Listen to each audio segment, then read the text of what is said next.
Mark and Crystal here from the Journey Series podcast on Mark for Glory Advocacy Media, Season 2, Episode 38.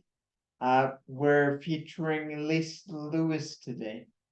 Our process is to usually have a pre-interview and follow it up with an interview.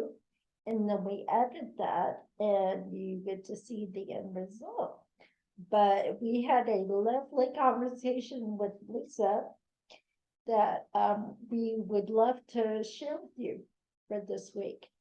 It is very relevant to a lot of things that we could all hear and listen to. So thank you for watching. Hi, Lisa. How are you? Hi, Mark and Crystal. Yeah, well, you already know that's Crystal and Mark. Yeah, so have you watched any of our episodes? Yes, I did. I watched Matthew Dixon. What was it? Uh, Oh, wow. that was great. Yeah, and I watched the whole thing. You know, he was, I found myself scribbling down notes about the things he was referring to as really very, because I think, you know, first of all, I have to say, I love your whole podcast concept.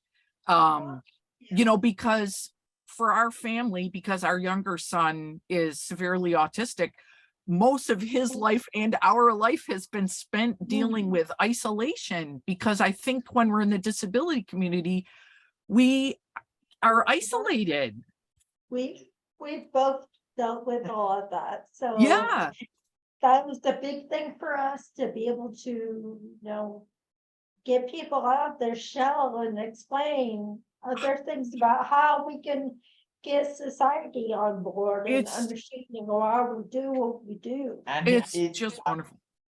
our goal is to show that to people who are disabled and empower them, as well as inform the rest of the world that disabled people aren't as incapable as you might think.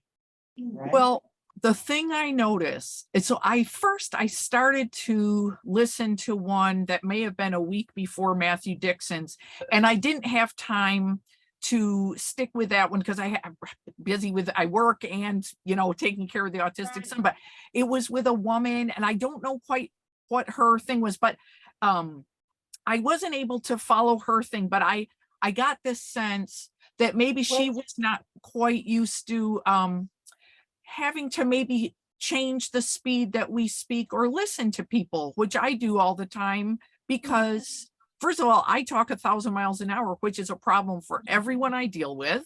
And I always need to learn to slow down. And I especially learned that because my son is very challenged with verbal stuff. And so we all have to learn to adjust speeds with how physically quick can somebody move, how fast or slowly does someone need to speak or listen. And so I'm trying to learn about, I have been learning about all those things, but so I wasn't able to listen to the first woman I started to, but Matthew Dixon, that area of schizophrenia is also a very hidden, isolated place, because not only does the individual with schizophrenia become isolated, but their families also become isolated. So that was a really good one. And I just now was listening to the first 10 minutes of, this was great for me too, just to get to know your podcast better, was Rose Griffin, the speech therapist, and she works with autistic kids. Like, oh, this is great. You guys are giving a view of people from all sides of this. I just think it's wonderful. I have to say, it's because my family has felt so isolated. And my whole goal with what I do is to help people not feel isolated as well. So anyways, I got excited to tell you how great I think your podcast is. Oh, for sure. A lot of it is the Crystal, she opened my eyes. I mean, obviously I'm disabled, but there was a lot of stuff I wasn't aware. She's been disabled or in the disability community much longer. And there were a bunch of things I wasn't aware of. And And I was Yeah. just oblivious. I've done a lot of disabled counseling. I'm a counselor for disabled advocacy. So I've heard a lot of things, and I've experienced also things myself, you know. And so I was like, I've got to do something about this. So when he came along and he had his own You- ideas. No, like, I mean, I come from a class family, and the thing is, when you come from sort of privilege or on some level of privilege, you may not see certain things or be exposed to certain things Right. or certain experiences. Well, that's very interesting because, our family is kind of middle class. So with our boy, we have an older son also who is well, we say typically developing, but I think there's no such thing as typically. Every person they got individual challenges. But so our boys went to public school. So, they got to enjoy making friends with every range of everything there is, including families that did have money and families that didn't have money. But when it came to our younger son really needing the special ed support and the extra resources, we had enough money that we could pay, like that Rose Griffin, we could pay for some private speech there because it was so important for our son and he couldn't quite get enough at school. So like, as you're saying, no matter how much money or resources a family has, though, you might not get exposed to the people that really have the challenges without the support, but you still know what the challenges are to yourself. Right. But thank goodness for Crystal to help pull you in and have this great idea because really the isolation thing, I think, is it's the thing that leaves people, whether they have hope to move forward, Right. whether you're the person who's affected or whether you're a parent who wants to help your child or your loved one, family member, but feel like there's just no place left to turn to get extra help. I want people to feel that there's other people out here at least who could listen. So I very much appreciate you guys. Thank you. Yeah, and the thing is, if someone doesn't believe they can do something, doesn't matter how many resources you throw at them, they're gonna find some way to not be able to do it because they have the belief that they can't do it. Yeah, if they That's a have the correct support system in place and people telling him, no, you can't do this. And then also like the researchers or doctors telling their parents that they'll never accomplish, just don't even Yes. attempt it. Yeah. Then, Totally. so many disabled people have been hid away or not given the Yes. chance to show what they can do. Yes. And so now is somewhat of something that's happening. But I feel like, if more people could realize what's been happening, then a lot more, brains would be out there to be able to help the world evolve. Well, and I think what happens, and I don't know if this makes sense to you guys, but when you fall into that place where it's you or your family member that's having the disability, which means there's something that we or our loved one is not able to do at the same speed or at the same level, or we haven't yet figured out a workaround for the normal way to do something, that there's a way, but we haven't figured that out yet. And the thing is, just stumbling into that place, you've already used up a lot of time. And so by the time my son was 4 or 5 and we realized what level of issues he was going to have with language and other stuff, you're chasing the tail of things you wished you could have started 5 years ago. And all that time goes under the, water. And so we feel like we're chasing behind when we're already behind, Right. But I mean, I think that obviously with young children, it's really hard because especially if they don't communicate, right? Yeah. But I think, and this doesn't just go for people who don't have disabilities.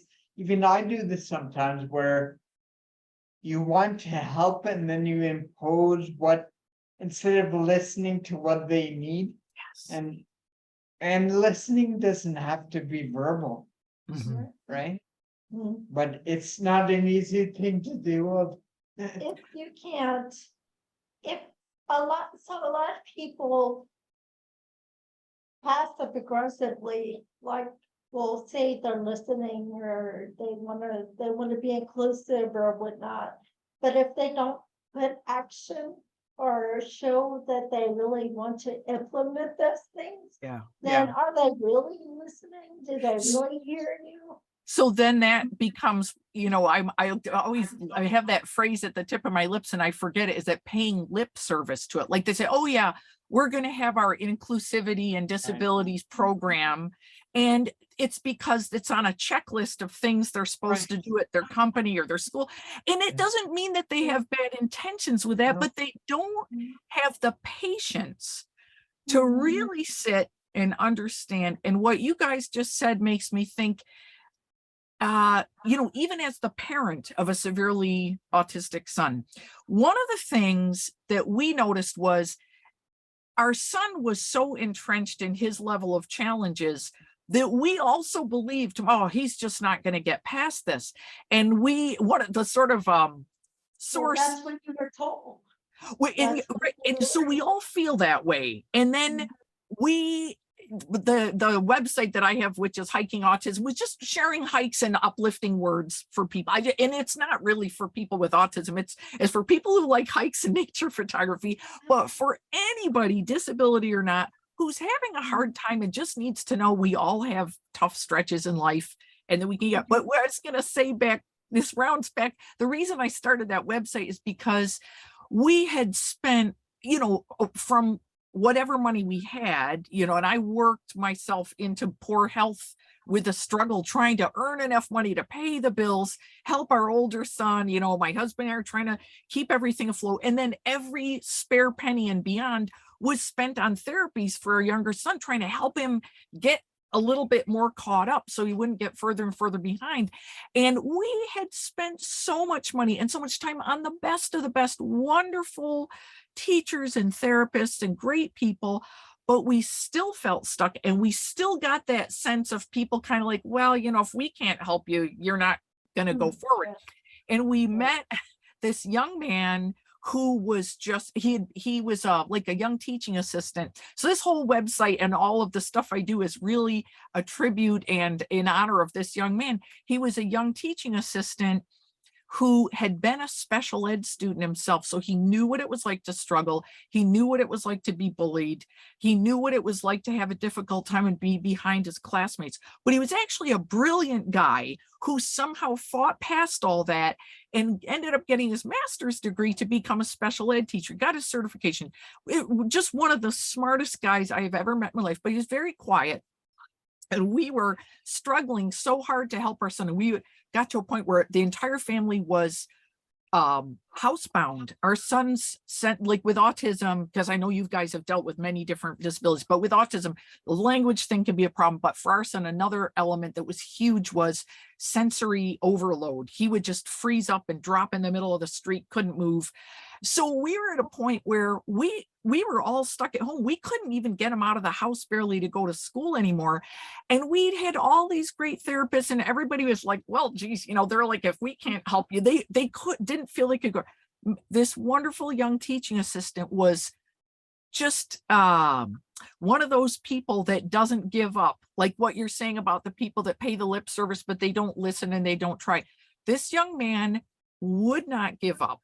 And if it took 10 times, he would take 10 times to tell me as a mom or my husband as a dad and our son that, yep, he's going to do this. We're just going to keep working at it. He said, we will not give up. And sure enough, in the quickest time you can believe, our son was out. What did we choose to do? We chose to go hiking. And that was the thing that I chose as the activity I thought might help. This young guy was so intuitive and so patient and so smart and understanding from his own experience that he helped us get our son out on hiking trails. And that opened up a lot of things over time that helped us. A few months in, this young man died of a undetected heart attack. This is like the devastating moment of my life as a mom. Because he was like a son to me. He was like an extra son or a brother to me. He was just such a brilliant young guy. But anyways, the legacy we try to live on for this young man who worked with students with all sorts of disabilities. He was great with all the kids, not just autistic kids, but he was especially miraculous with our son. And so he helped us not be so isolated and to help us feel the spirit of not giving up. And that's what I try to share with people is just just keep putting one foot forward, you know? Mhm. So that sounds really good that you were able to find someone like that. And it's a great blessing when that sort of support person is on your side to help out the person with a disability. But I think sometimes the danger can be that, people with the resources maybe have good intentions and want to help mhm, the person with the disability, but the mhm. way that it can look is that everyone's trying to fix me as if something's wrong. Yes. So then I think one of the things that happened to us, and so you have the gift of being able to speak and express that feeling. A lot of the autistic kids, my son and some of the other friends, I mean, these are smart kids. They're very intelligent kids. That doesn't mean like my son can type 1,000 words a second on the keyboard to look up YouTube videos. It doesn't mean that he can write a long sentence and explain the feeling you just explained. So he has language, even though a doctor might say, oh, he's in the nonverbal category. But he and these other autistic kids we know, they're very smart. They're just smart in a different realm of capability. So they are not able to tell us the feeling of, hey, you're trying to fix me. I don't want to be fixed. I want you to, work with me and help me, but in a way of who I am and with some of the qualities that make me me. And like you're able to say that and articulate something about that. Like you could probably say that to somebody in a very sophisticated way, say, hey, I don't want you to walk me across the street. Just walk slowly enough that I can walk on my own, or whatever it is somebody needs, right? I would like the companionship or the support to know I'm going to be safe for something, but I'm going to do it on my own because that's, I can do it. I just might do it in a different direction or a different speed. So you can explain that. But then as a mom, I want to give my son his opportunity to be himself. And as you're saying, we parents try very hard to help, but then it's hard when our child or loved one is not able to exactly express it the way you can. So it's like it's an extra challenge for those of us when we don't have the verbal connection as easily, Right. In the same way, so we both have a progressive thing going on, our disability. Mhm. Well, mine started, I had a brain tumor 20 years ago. And with that, I was also diagnosed with ataxia, which is kind of like MS, Mhm. kind of make people can understand it a little bit better. I have ataxia, but so does he. But his is genetic, mine is acquired from Ah, my tumor. okay. Right. So, but they percent the same. So, when you were Huh. talking about having to be given the space and the different tools to be able to communicate, well, part of what we have also you deal with different issues, and anxiety is the one of them. Right. And so doing this was a big deal for especially me, you Yeah. know, but I knew it was something that needed to be out there. But I mean, if you watched our past videos, Yeah. at first I'm more shy and not really, it's hard for me to engage, Yeah. But the more and more I do it though, it's easy, but like you were saying though, if somebody is given the right tools to do Mhm. something. And, in the past, anybody disabled, no matter what it was kind of like, oh, this makes us uncomfortable. We don't want to help you get ahead because it makes us uncomfortable. And so, Right. same thing. Exactly. Yeah. So the great thing about you guys doing this is you have all these people with different issues. They may be on the helping end. They may be a loving family member who's trying to give back through some other thing. They may be somebody like Matthew that had schizophrenia, but he's very articulate and able to.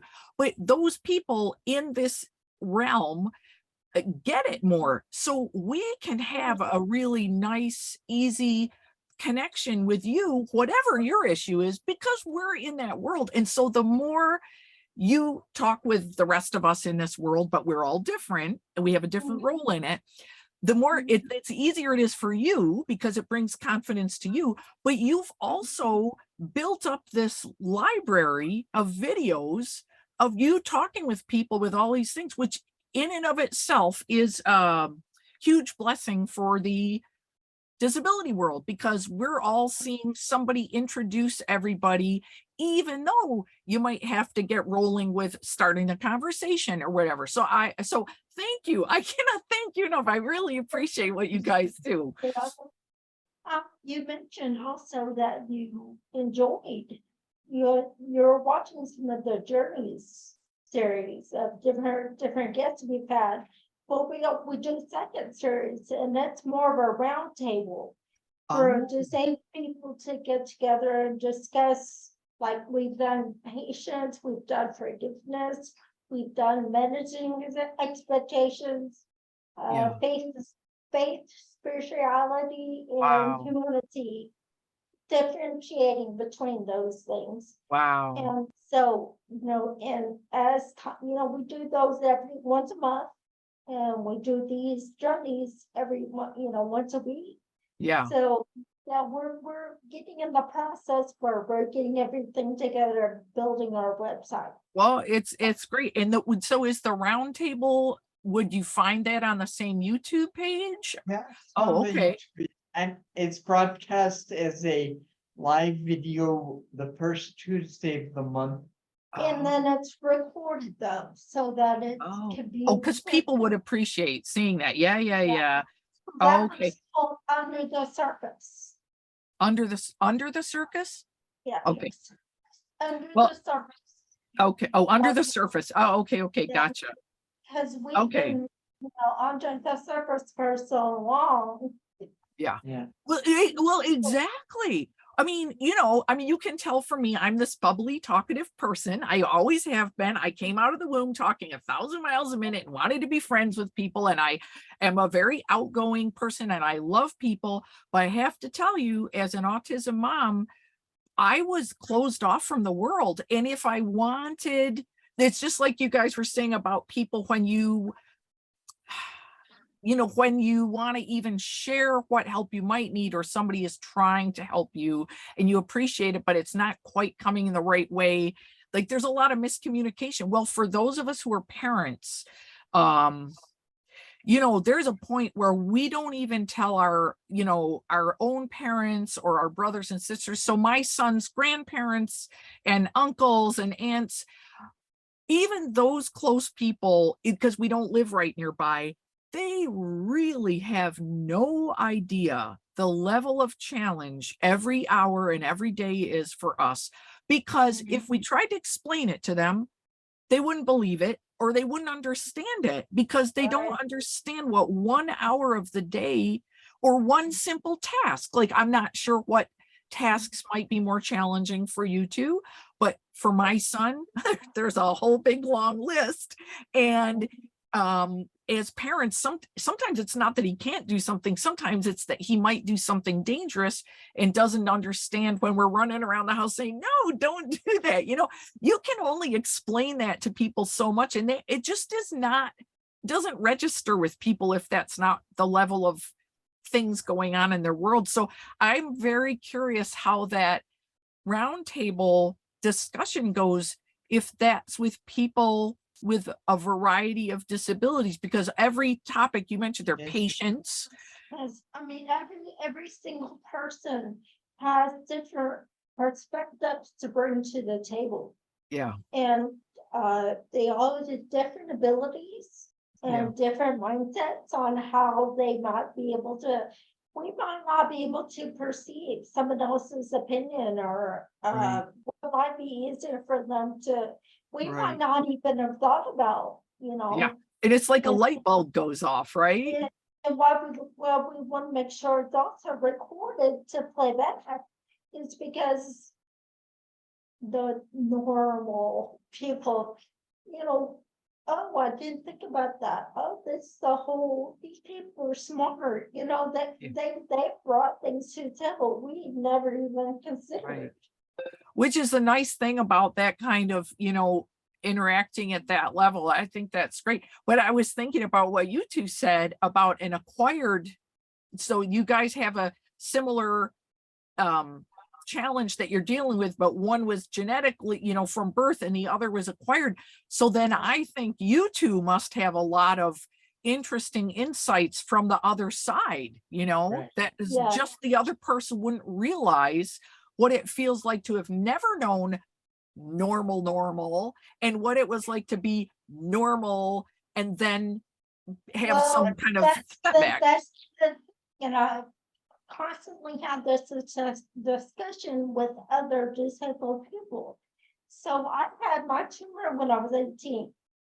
So I did have a normal life. Yeah. So somewhat, Right. as a kid, Yeah. until then, Yeah. I was 6 months before I graduated high school. Wow. So pretty much I was in drill team at the time and doing all Yeah. these normal things. Yeah. And Yeah.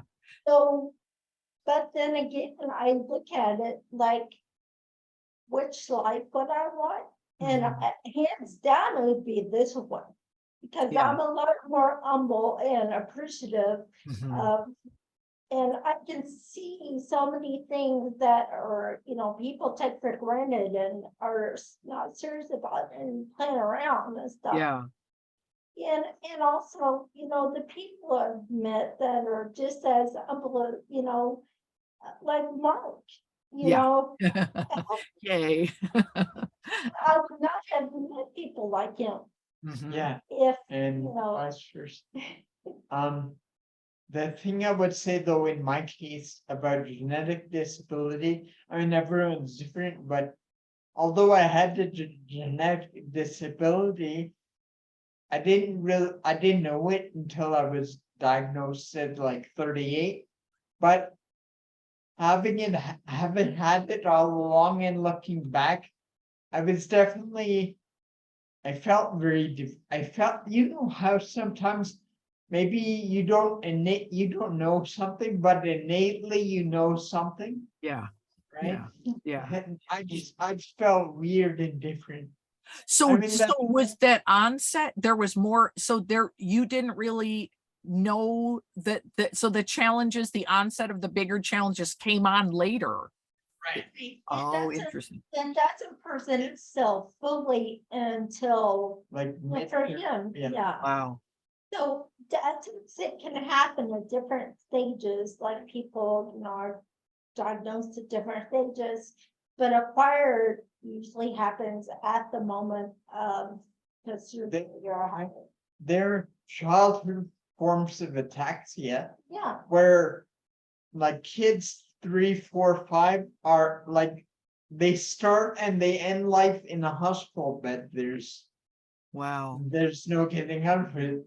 Yeah, it's pretty sad. yeah. Yeah. Just like MS or Parkinson's. Yeah. And, you can obviously tell the progression of it. Yeah. Yeah. And see it happening.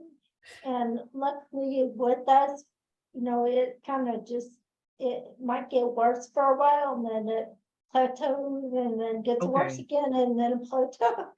So, obviously right now we're in a good place, but. You're in a good place. Well, no, I have one of my, she was like a second mom to me, and she didn't realize even in her 20s, she probably had MS starting way back then. So this is, I mean, since I'm older than you guys by a long shot, and then this woman's older than me, she's probably had MS for 40, 50 years.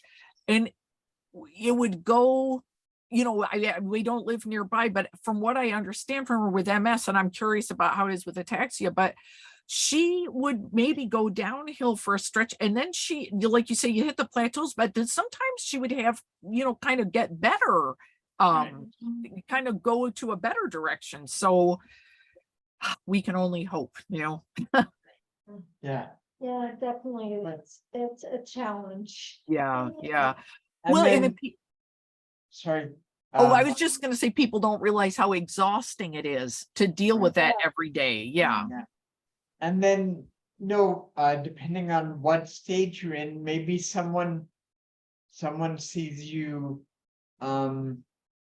going from plateau to getting slightly better, and Yeah. then they impose on you that, okay, maybe you can get, like, maybe this thing is curable, and they really push that. Yeah. And then there's expectations on your shoulders that you can't Right. control. I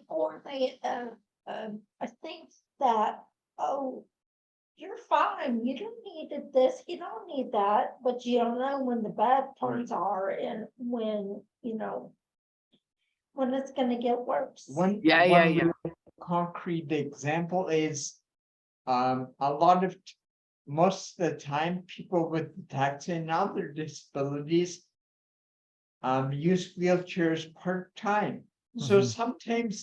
sometimes their legs are feeling good, and Yeah. they'll park in a handicap spot because we have Oh. legitimate disabilities, but then get out and walk into the grocery store.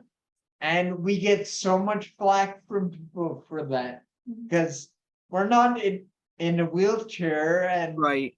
we're supposed to be, because their version of disabled is wheelchair only. That's it.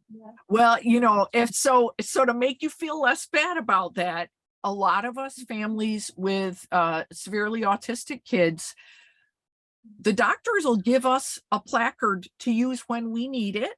And so, boy, if you think, I mean, here's what we always call it. Okay, play the autism card. We'll say out loud, oh, make sure that somebody knows our son is having a hard time. But I mean, with you guys, you could pretend a limp for that day if somebody's giving. I mean, I always feel like, just whatever works. But now I see signs near disability parking areas that say not every disability is visible, because people have been given a hard time about that. And the thing is, with a lot of the kids on the spectrum, some of our kids will suddenly go into like a complete sensory meltdown thing, or have a seizure. A lot of our kids have seizure disorders. Like sometimes, especially if we're trying to go to a doctor's appointment downtown, you need to be close to the door where you need to get, or you might just trying to walk 2 city blocks could be a harrowing, life-threatening experience sometimes. So, people use the disability placards for different things. So, boy, if anybody gives you guys a hard time, Yeah. send the autism moms. The mission of our mission is to educate people and try and communicate that sure, we can pretend and play things up, but we're not meant to do that to make other people more comfortable. Right. We have to let people know that we're not the problem. I mean, everyone has problems. We're not perfect. Right. But one of our things is, I'm sure you've heard, fake it until you make it. No, don't No, do you that. gotta do what you're doing. Awful. Yeah. Instead, face it and embrace it. Yeah. And Oh, go ahead. No, I didn't really have anything to add. Go ahead. Well, I was just gonna say, in the autism community, this is a real challenge for us because some of our kids look just, they're physically capable, strong and fast and can go climb something and, seem very focused at 1 minute and the next minute, but it might be a kid who can't speak almost at all. Or if they do speak, it might sound like somebody kind of barking loudly or yelling because that's what they have as their speech, even though I might understand what my son says, somebody else wouldn't. And so, of course, then people, kind of look oddly at us or whatever. But I think my younger son now is 25 years old. It's like a blink of an eye went from a little kid with autism to now he's a young adult.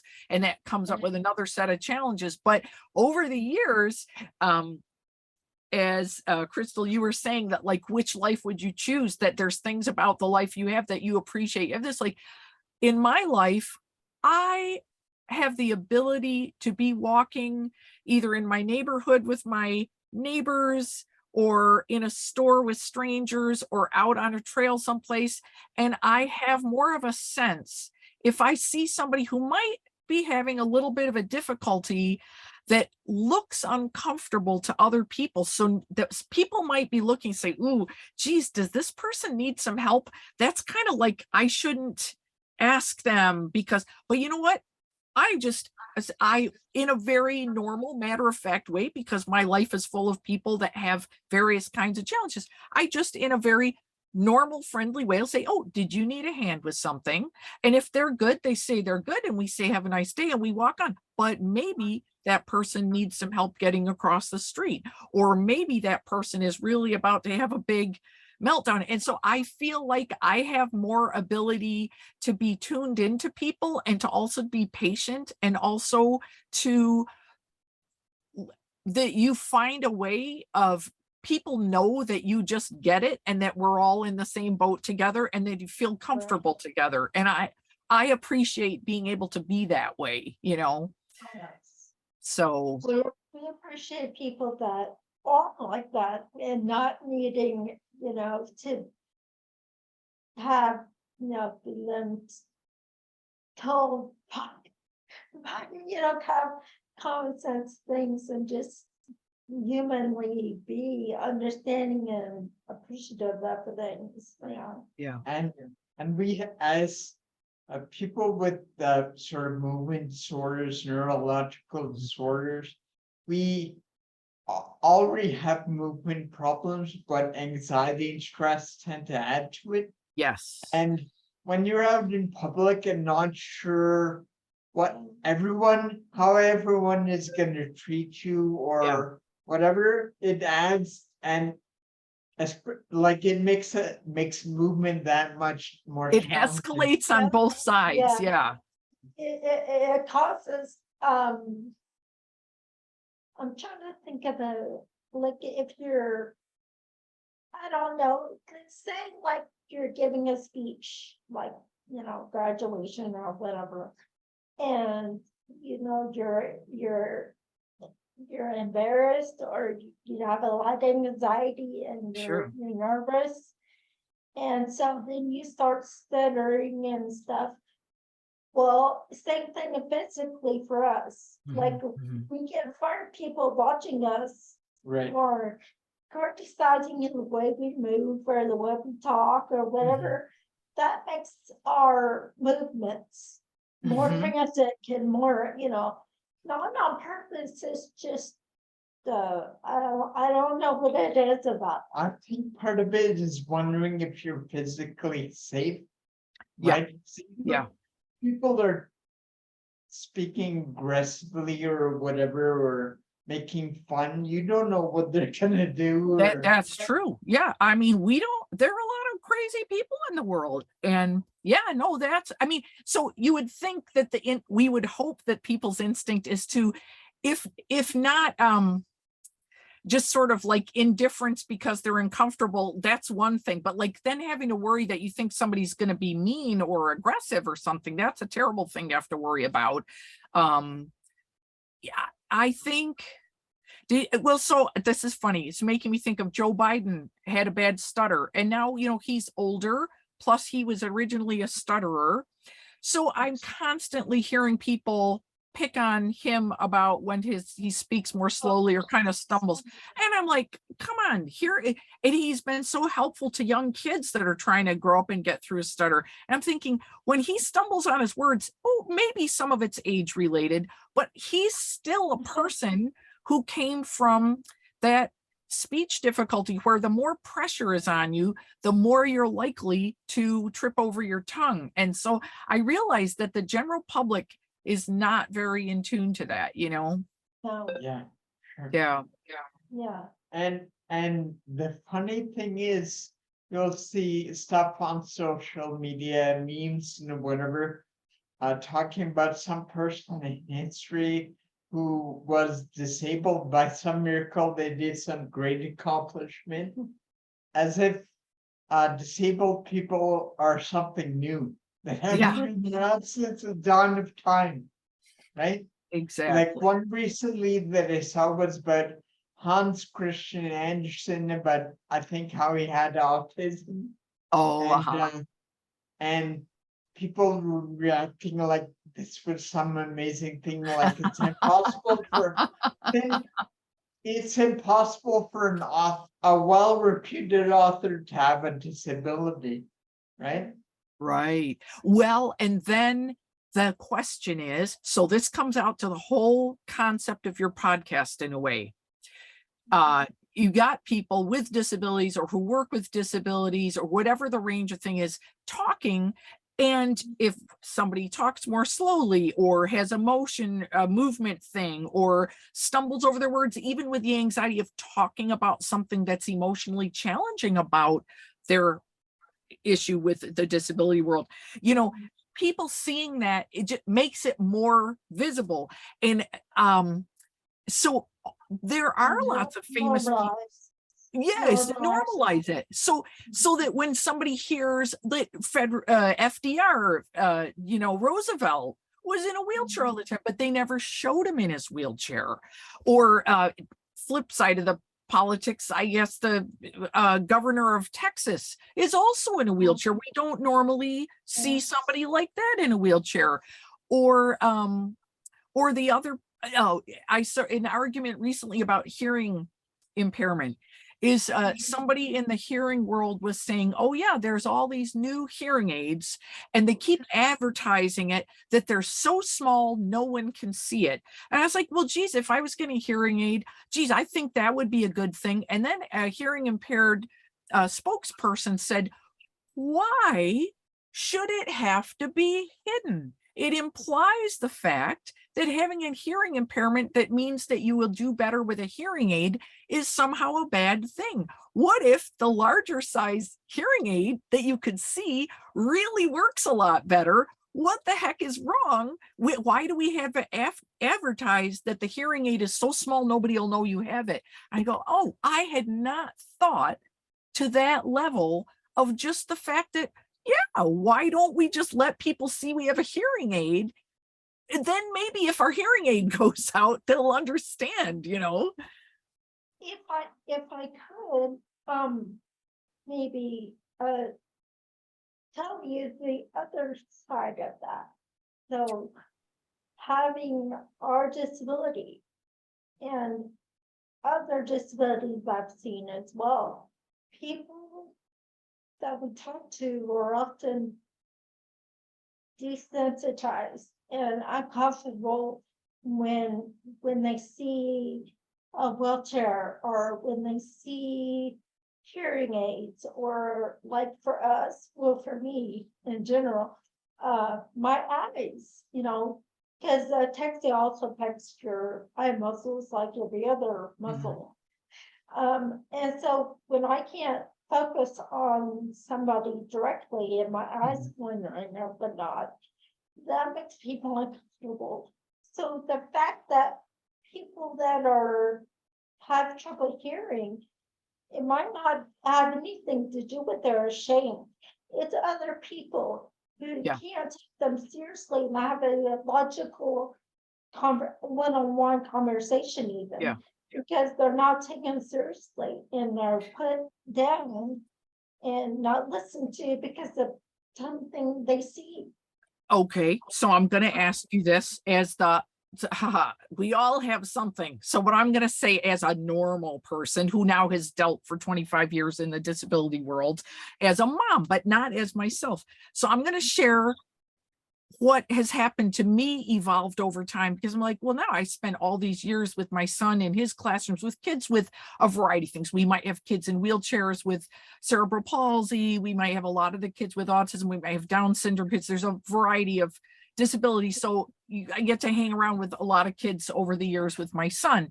And over the years, so I was always one of those warm-hearted, good people that loves everybody. So if I saw before my realm, my life as an autism mom, a special needs mom, before that time, I would see somebody in a wheelchair on the street, and I want to, at that time, I would want to say just hi in a normal way, but I always worried that I was going to come off as being patronizing, or somehow me trying to have a normal interaction with a person in a wheelchair because I wasn't sure what other level of disability they had.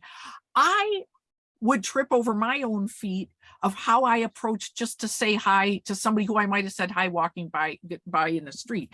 So I was uncomfortable thinking that so it was like back and forth thing. So I'm going to jump ahead, which is the next level up from that is I'm like, you know what? We are all in the same boat. So whenever I see somebody now, if I see somebody, for example, I mean, because the wheelchair is the obvious example. See somebody in a wheelchair and maybe they have a caregiver with them. I don't know if a person whose head is tilting has a lot of cognitive issues or if they're just having a muscle issue. So when I say hello to anybody, whatever they look like they're having going on, they're all just part of the world to me. And I have a very sincere, non-uncomfortable, people can tell when I say hi that it's just somebody who's like gets it kind of thing.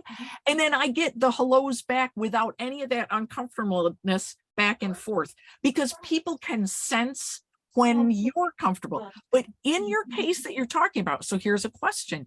If I met you at a conference or something and you were extra tired and your eyes weren't focusing as well, and it was the first time I was speaking with you, and I don't know, is there a cognitive thing? If your speech was off a little more because you were tired or anxious, if somebody in your shoes said to me, oh, you know what, I'm a little tired, so sometimes my eyes don't focus as well, but give me be a little patient. Or if somebody gave me a clue like that, then I'd say, oh, okay, I know where to tune in. So I don't know how much of that is possible to share with people. Like I would be the person you could say it to, but you can't say that to everybody. Yeah, that's the problem. There's people like you, that would totally, comprehend that and appreciate and respect that. And then there are people that are immature and not able to do that. And Sorry. it's horrible because we're normal human beings. And, we might have struggles, like for us, it would be at the end of the day, it's when we have our issue, And so then that's when we stop interviews, we stop doing stuff. And kind of just relax and stop all the heavy stuff. But overall, we don't want to make people too uncomfortable with what we're doing, because it's a double-edged sword. We talked about so many times. We want to get out there what we're trying to do. But at the same time, we don't want to make people that don't have a disability uncomfortable. Right. We don't want to make them afraid to approach someone Right, Because, oh, I can't talk to them, they're disabled or whatever, or right. we just want to have them think and empathize and, maybe think about the way they approach someone. Like, definitely the wrong thing to do is come up to someone and say, "What's wrong with you? What's wrong with your Yeah. eye?" Yeah, yeah, yeah. But And then there are more delicate ways that you can do it if you want to. mhm, Not many people know how to do that. And I think a lot of it is about intention. yeah, We can pick up on people's moods and the vibes they're giving off. And some people can ask a question because they're legitimately curious and they care, yeah, and maybe that can be handled differently. Someone asking the same question in yeah, an attacking or aggressive way. yeah. Well, so and that's an excellent point, and it also comes back to people who are going so the people who are going in with good intentions. For example, if you see somebody who clearly is having some physical challenges, maybe they're walking slowly or a little bit unstably, and you see that they're coming up to a like a heavy door or a like a spinning door, whatever it might be. So uh there's a trick of how to not sound patronizing if you offer assistance, because I mean I could offer assistance to a person who is not disabled in any way shape or form, but maybe it's my 91-year-old neighbor and she's perfectly capable of getting in her door. She's fine if I open the door for her, but I know some people who would be like, don't open the door for me, I can do it myself. Some people get very defensive about that. So again, when you add on that it's a disability thing, it's tricky, but I try to find the tightrope walk of being able to lightly and very objectively, without any kind of patronizing tone, to say, hey, if you need a hand, I'm still in the vicinity, give a yell, otherwise have a good day. And then people don't feel that I was being patronizing. Um, but it's hard to do that sometimes. Yes. It's a tough world. Yeah, I think if the disabled person understands that that's the way you deal with everyone, Yeah, that's a totally different thing than if they feel that's the way you just deal with them. right. Yeah. Right? Well, I think that's the trick that I learned with when I go by and say hi to whoever. And if it happens to be a couple of people, clearly a caregiver and somebody who clearly has a disability, like always the wheelchair example is the easy one because it's a visible example that somebody needs some extra help. When I go by and say hi, because I'm the person that says hello to everybody. So when I go by and say hi to somebody in that situation, I make sure to look at the person who's in the wheelchair in the eye when I say hi, and the person who's, because like so for our son, we have to place an order for him for food or something because he can't give his order. But, we try to give him a chance. We'll say, Sean, can you we'll say the thing that we know he wants to order and let him have a chance to say it. And oddly enough, as kind of goofy as that sounds, sometimes that is a help for the people at a restaurant. And we don't get to go to restaurants very often, but I'm just trying to come up with, like, even to get a ticket to a park or whatever it is, like that you have to buy a ticket or show your ID. I'll say, Sean, show your ID. And the people taking like the ID check or taking the ticket money, they clearly know that our son needs help. But when I give them that lead, my son tries to do it and the person tries to engage with my son. And so I think it helps the awareness a little bit that they could at least try to talk with our son to buy a ticket or something, but there's no easy way.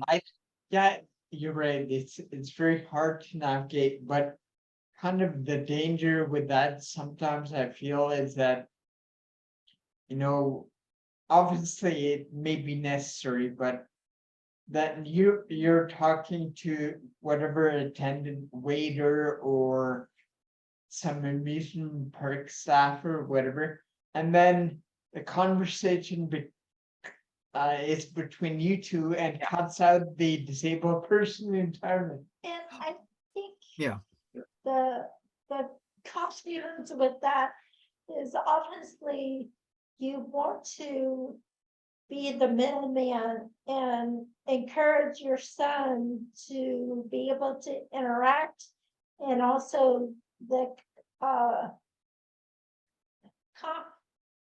the comfortableness of the Yeah. person the other person, so but the other issue is that I've dealt with so many people like with autism that they don't know how to talk with people, how to Yes. start a conversation, Yes. because their mom has always been the one that said, hi, let's do this, let's do that. How are you doing today? They don't know how to start conversations. And then, sometimes when people speak for you, Yeah. just get in the mindset, oh, what's the point? They're just gonna speak for me. I don't have to.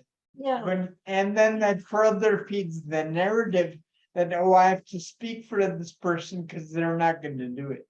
Right. right. Yeah. And then the trick is, where is that line where your family member really can't speak? I mean, if For my sure. son was in the house was burning down, he's not able to pick up the phone and call 911. I mean, he's not able to call for emergency call or anything. He can't speak it. So then that's a problem when somebody really has that difficulty level in speaking, or he couldn't type it either. I mean, he can type Disney movie titles, but he couldn't type the house is on fire. It's just, it's like being in a different plane. So it's very tough.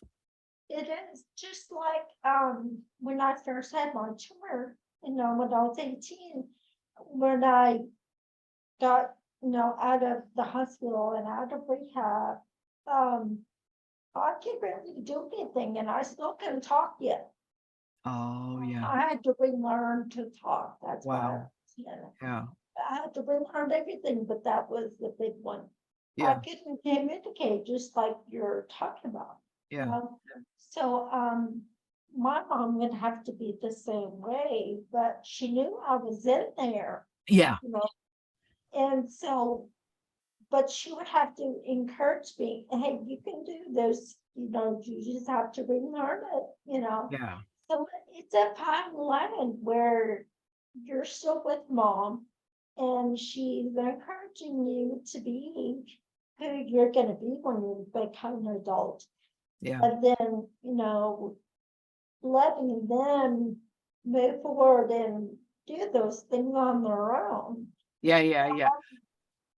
And then the tricky part is how, it's so hard to judge what is going to work and not work. But what you're talking about is funny. I just told you about the young helper, the young teacher that helped us, who died suddenly at a young age. But he was very in tune to sort of what you're talking about on both sides of it. I would be so frustrated. I'd say, why is Sean so stubborn? Why is it like your mom knew you were in there? That's what we say about Sean. We say he is in there. There is this very smart guy in there under all these layers of things that are challenging for him.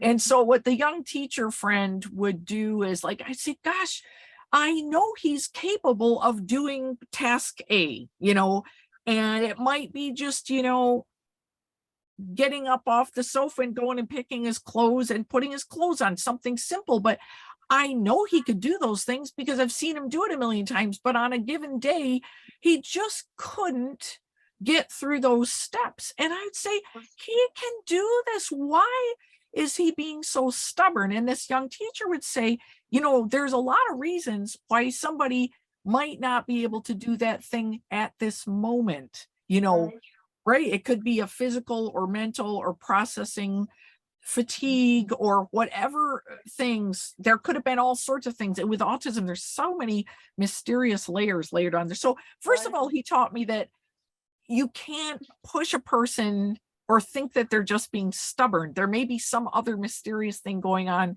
that keeps them from being able to do something they can do at the moment. And the flip side of it was he would stop us parents from doing things and say, no, he can do that on his own. And he would get our son to do it on his own, just like you're talking about. And that was really valuable for us. And even to this day, I kind of have to yell at my husband and say, don't do that for him. He can do this thing. You doing it for him is not helping him. So that's a big lesson and that's a lesson for all parents with kids, because even with typically developing kids, parents tend to do that, but especially when our kids have extra challenges. Yeah. Well, this has been a lovely conversation, but it's actually getting late for us right now. Yeah. So the way this goes is we have a pre-interview, which is getting acquainted with each other and finding out what you want to talk about. But for the actual interview where that we post online, we're just there to facilitate and help you share your story, or if you get in a hiccup, or you can't decide what direction to go with what we talked about here, then Mhm. we can help guide you. Okay. But Yeah. Well, I mean, I think, obviously it would be about autism and also a little bit about the general image of people dealing with disabilities with the isolation thing. And that what I'm trying to do with the efforts I have, not just with my son, but in the more community outreach stuff I do, is to help people feel less isolated. ultimately, it's up to you.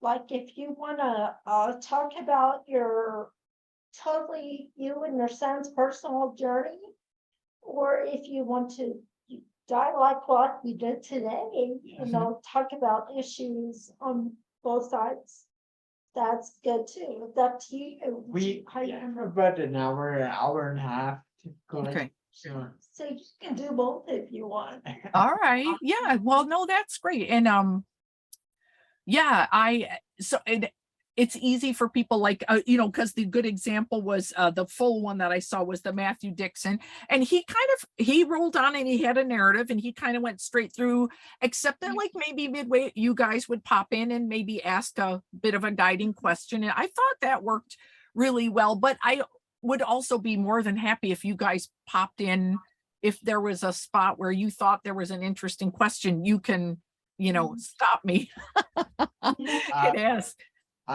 An episode you might find interesting is there's Jason from Jason's Connection. Jason's Connection. I don't remember his last name now. Uh, Jason, but if you go to Harris. yeah, right. Jason P. Harris.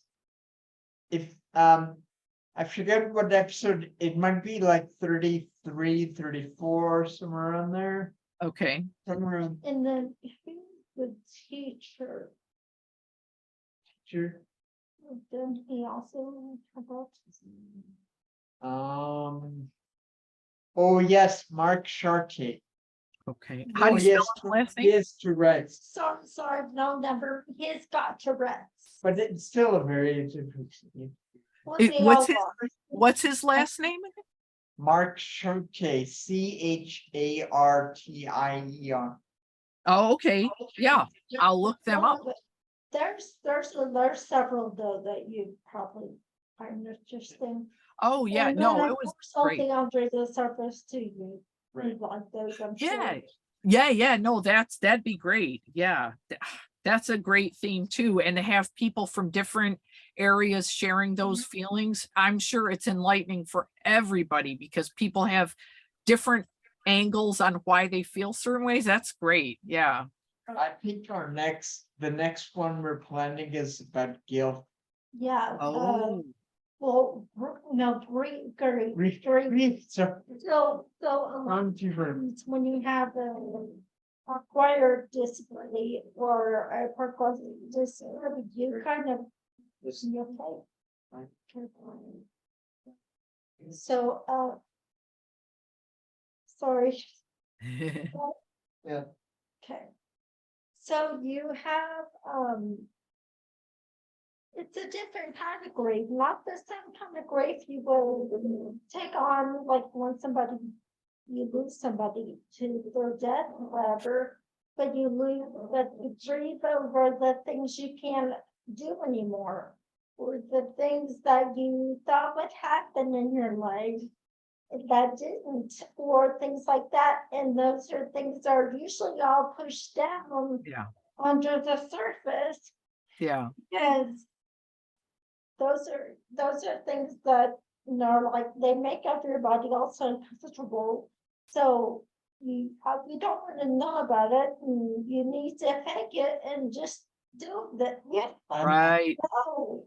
But people, And yeah, they- people really need to deal with grief as a very big, I'm just going to share a quick insight on that. You know, that Sure. special, wonderful young teacher, he was like a brother and a son to me. So I get choked up talking about Oh. since you brought up grief. When he died, it was just the most devastating thing that ever happened to me because he was the embodiment of our hope for making progress.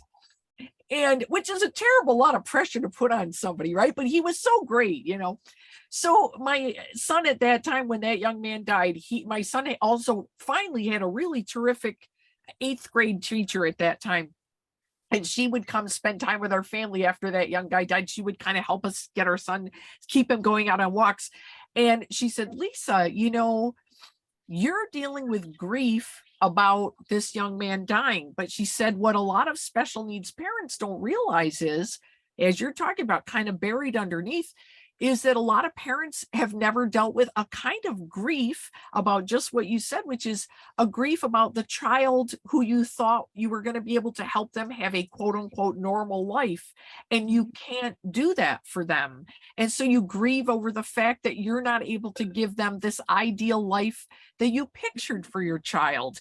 And so that's a kind of grief that I think a lot of special needs parents don't really even know that they've dealt with, well, because we haven't dealt with it most of the time. You have to come to walk through that and realize that your child is who they are, and you as a parent are who you are, and you're all gonna do your best to have a good life, together. So Great. Well, I don't know, obviously, I don't know your belief or your faith, that kind of, but I